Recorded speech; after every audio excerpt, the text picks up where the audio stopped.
Most businesses believe करते हैं एक सिंपल रूल पे, अगर प्रोडक्ट अच्छा है तो लोग खरीदेंगे। लेकिन जेनजी के केस में ये रूल काम नहीं करता है, क्योंकि जेनजी प्रोडक्ट्स नहीं खरीदती, वो आइडेंटिटी खरीदती है। और जो ब्रांड्स ये समझ लेता है वो मार्केट में अलग ही लेवल पे ग्रो करता है। Let's look at one example. लोग आजकल 400-500 का कॉफी ऐसे ही पी जाते हैं, जबकि वही कॉफी 50 रुपया में भी मिल सकता है। कॉफी तो दोनों जगह ही सेम है, फिर भी डिफरेंस क्या है? डिफरेंस है आइडेंटिटी का। एक जगह कॉफी मिलता है, दूसरी जगह मिलता है lifestyle, work culture, Instagram moment. और जेनजीज के लिए कंजम्पशन सिर्फ परचेज नहीं है, वो एक सिग्नल है। लाइक मैं कौन हूं, मैं किस ट्राइब का पार्ट हूं। आज की जनरेशन के लिए ब्रांड्स सिर्फ प्रोडक्ट्स नहीं होते, वो एक आइडेंटिटी सिस्टम बन जाता है। इसलिए कुछ ब्रांड्स नॉर्मल प्रोडक्ट होते हुए भी प्रीमियम सेल करता है।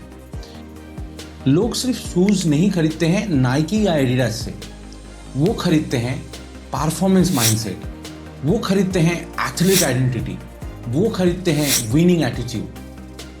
इसी तरह लोग सिर्फ फोन नहीं खरीदते हैं एप्पल से, वो खरीदते हैं क्रिएटिविटी, मिनिमलिज्म और स्टेटस सिग्नल। रिसर्च कहते हैं nearly 70% Gen Zs buyers prefer brands that align there values. मतलब सिंपल है, आप क्या बेच रहे हो उससे ज़्यादा इंपॉर्टेंट है आप क्या रिप्रेजेंट कर रहे हो। एक और रिलेटेबल एग्जांपल लेते हैं। दो स्नीकर्स इमेजिन करिए, दोनों प्राइस पॉइंट पे हैं। एक है 1000 रुपया का, दूसरा है 5000 का।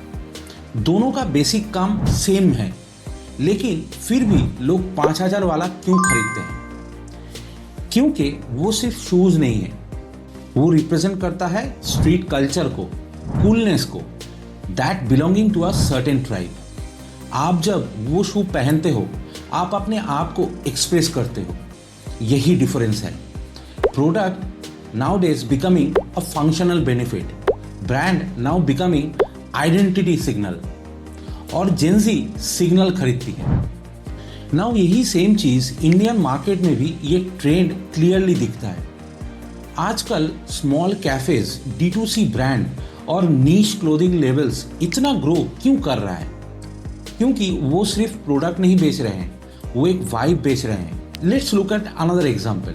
एक कैफे बोलता है वर्क फ्रॉम कैफे कल्चर, एक क्लोथिंग ब्रांड बोलता है सस्टेनेबल फैशन, और एक स्किन केयर ब्रांड बोलता है self care is self love. Customer क्या खरीद रहा है? कॉफी, टी शर्ट या क्रीम? इसमें से कोई भी नहीं, वो अपनी आइडेंटिटी बिल्ड कर रहा है। अगर आप कोई सक्सेसफुल जेनजी ब्रांड्स को ऑब्जर्व करोगे तो एक क्लियर पैटर्न आपको दिखेगा। मैं इसे बोलता हूं आइडेंटिटी ब्रांड फॉर्मूला। ये कैसे काम करता है? पहला पॉइंट है ट्राइब को डिफाइन करो। आप सबके लिए नहीं हो, आप किसके लिए हो? क्रिएटर्स के लिए, फिटनेस लवर्स के लिए, मिनिमलिस्ट के लिए और कॉन्शियस बायर्स के लिए। दूसरा, क्लियर बिलीफ सिस्टम रखो। जेनजीज नेचुरल ब्रांड्स को इग्नोर करता है। आपको स्टैंड लेना पड़ता है अपने सस्टेनेबिलिटी के ऊपर, मेंटल हेल्थ के ऊपर, लोकल प्राइड के ऊपर और मिनिमलिज्म के ऊपर। तीसरा, अपने स्टोरी को क्रिएट करो। प्रोडक्ट फीचर्स बोरिंग होते हैं, लेकिन एक स्टोरी याद रह जाती है। हमने ये ब्रांड क्यों स्टार्ट किया था, इसका मिशन क्या था, थिंग्स लाइक दैट। चौथा, अपना विजुअल आइडेंटिटी को स्ट्रॉन्ग रखो। जेनजी स्क्रॉल करती है, पढ़ती नहीं।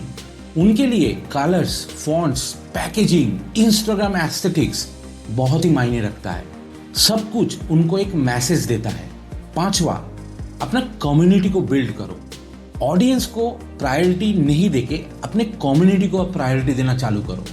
अपने कमेंट्स का रिप्लाई करो, यूजीसी कंटेंट के ऊपर फोकस करो और रियल कन्वर्सेशंस करो। जेनजीज को फील होना चाहिए ये ब्रांड मेरे जैसा ही है। यहाँ मार्केटिंग का सबसे बड़ा शिफ्ट हुआ है।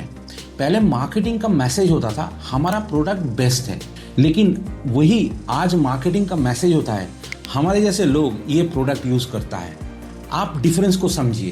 पहले फोकस प्रोडक्ट पे था, आज फोकस आइडेंटिटी पे है।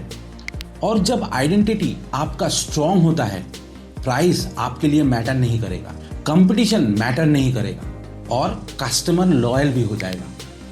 अगर आप एक बिजनेस ओनर हो तो आप किसको अप्लाई कर सकते हो, ये आपको सोचना पड़ेगा। पहले अपनी ब्रांड आइडेंटिटी को डिफाइन करो। एक लाइन में आंसर दो, हम किस टाइप के लोगों के लिए ब्रांड बना रहे हैं। That you have to find. अपनी मैसेजिंग को चेंज करो, प्रोडक्ट फीचर से अपने आप को शिफ्ट करो। लाइक हाई क्वालिटी फैब्रिक नहीं बोल के आप बोलो for people who take pride in what they wear. यही आपका मैसेजिंग होना चाहिए। तीसरा, कंटेंट स्ट्रैटेजी को अलाइन करो। सिर्फ प्रोडक्ट मत दिखाओ, लाइफस्टाइल दिखाओ। चौथा, कस्टमर को हीरो बनाओ। ब्रांड हीरो बनाने के चक्कर में मत रहो। कस्टमर हीरो होता है, ब्रांड सिर्फ उनके आइडेंटिटी को एम्पलीफाई करता है। अगर आप सिर्फ प्रोडक्ट बेचोगे तो आप प्राइस वॉर में फंस जाओगे, लेकिन अगर वही आप आइडेंटिटी बेचोगे तो आप ब्रांड बन जाओगे।